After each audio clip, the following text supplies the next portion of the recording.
guys, what's up? I'm Mary Richardson. I help professionals and entrepreneurs to move past the things that get them stuck: procrastination, strong anxiety, healing from a toxic or narcissistic relationship, getting past those things so that you can be the best version of yourself. In this video, I'm going to talk about how imposter syndrome can lead to attracting narcissists. So let's dive in. All right, imposter syndrome. In a previous video, you can check that out. I went over the 5 different types of imposter syndrome. I'm sure there's many more than that, but these are just the 5 main types. Imposter syndrome essentially is feeling that no matter what you do, it's not good enough for you to give yourself validation, for you to let in the validation from yourself and from others, meaning that maybe you're a perfectionist, it's never good enough. You delay starting projects because the bar is set so high for yourself, and you don't want to even start because you know you'll never reach that bar. There are many other types of imposter syndromes. Basically, it's just feeling that you are an imposter, even if others praise you or reward you or say what a good job you did on that project or good job on promoting your business, getting more clients. You just don't let it in and you don't feel worthy. So imposter syndrome comes from many causes. It can be a belief you picked up as an adult or a belief you picked up as a child, and getting to the root cause would be key to overcoming that. But wherever you picked up this belief that you're not good enough, these feelings of not good enough can really weaken your personal boundaries. Where you are more accepting of disrespect and abuse. Of course, physical abuse, but also emotional abuse. When people don't have strong boundaries, they often fear rejection from others. And that fear is so strong that they either have boundaries, but they'll let them be walked on, trampled on, or they won't set boundaries, or they won't keep their boundaries. And an example of a boundary is where, as I said a minute ago, where a person with weak boundaries or no boundaries will be more accepting of disrespect. So, or abuse, emotional abuse. So what happens when these people often will seek out narcissists, and narcissists will certainly seek out them. They look for people pleasers, people with weak boundaries. And people with weak boundaries may be attracted to or gravitate towards people who appear to be more confident than they are. So that might be the connection there. What happens though is the narcissist will completely pick up on the weak boundaries very, very quickly. The narcissist will test the boundaries of everybody around them to see it's almost like there's a wall around them of people, and they'll keep pushing to see who gives in and who they can just walk right over and who will just absolutely follow them or let them keep walking over them. And it's not to say that people with weak boundaries are a doormat. They may be well accomplished. They may be very knowledgeable. But the point is, people with weaker boundaries, they just feel internally they're not good enough. So even though they might be very accomplished, narcissists pick up on this by,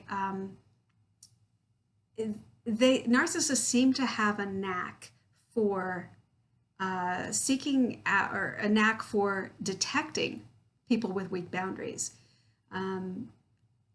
What they will do is, if you've ever had a conversation with someone and they suggest, something they'd like to do, and either you say yes or no. I mean, either you want to, go to dinner with them or go, whatever it is, whether it's a personal relationship or a business relationship. A person with stronger boundaries will kindly say, I already have plans. Thank you for thinking of me, but I'm unavailable. And that's a strong boundary, right? That's like saying a no in a very kind way. So a narcissist, what they may do, if they think that you don't really mean what you say, they may test that. And they might say, oh, well, it's just dinner. or, it's just this, or let's just, you're going to go out you have to eat anyway. Let's go do this.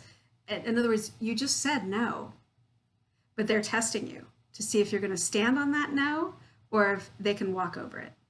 So if you say, well, all right, that's you trampling on your own boundary. That's you taking down your own boundary. So it all begins and ends with you, right? So that's part of the healing, is when you know that the cure to not attracting narcissists is to stand on your boundaries, and not like stand on them, but to stick to your boundaries. And when you say no, no is a full sentence. No means no. It doesn't mean that, it just means no, right? So a person with weaker boundaries will try to rationalize why they remove that boundary, right? So this could be with anyone. We have boundaries about many different things, obviously, in our lives. If you can imagine, though,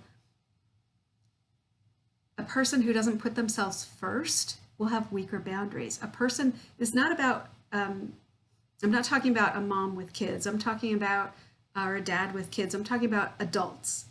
So two adults, and one has strong boundaries, one doesn't. The one with strong boundaries will just go and do what they said they were going to go do and not feel guilty about saying no. But a person without strong boundaries will often rationalize, because they fear this rejection. If they say no, in their mind, there's a belief tied to that no. People won't like them. They won't be included. They won't get to have something, do something, that they won't get friends. They tie all these beliefs with the word no. So it's not that they can't have good boundaries, it's that the beliefs that they tie to it. And if this is you, you can always change this.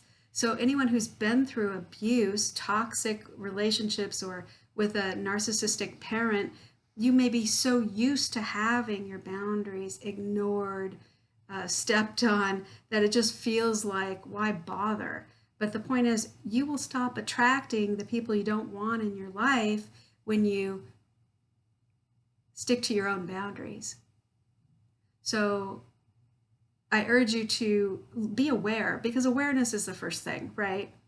What is it I'm going to do today? All right, well, you have a plan, you have a schedule, and anything that falls outside of that with another adult or whatever, like, no, I'm not going to go out to dinner. No, I'm not going to go watch TV when I have a report I need to do for work, or whatever it is for you. I'm making up, what ifs, but whatever it is for you, you can strengthen your boundaries by putting yourself first, knowing that no is no, and that you're not going to budge from that.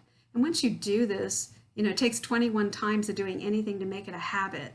So it takes practice, and you'll get better and better at it. And soon it will be just easy for you to say no and walk away and not feel guilty, not feel like you've lost anything, because really you'll gain more than you lose, because you always have yourself. When you respect your own boundaries, when you respect yourself and put yourself first, you'll find that you'll stop attracting the wrong kind of people. I hope this helps you. I'm Mary Kay Richardson. I'm a rapid transformational therapy practitioner. Fancy words, which means I use powerful hypnosis to help people get beyond where they're at and move forward towards achieving their goals. I hope you are doing well. Bye for right now.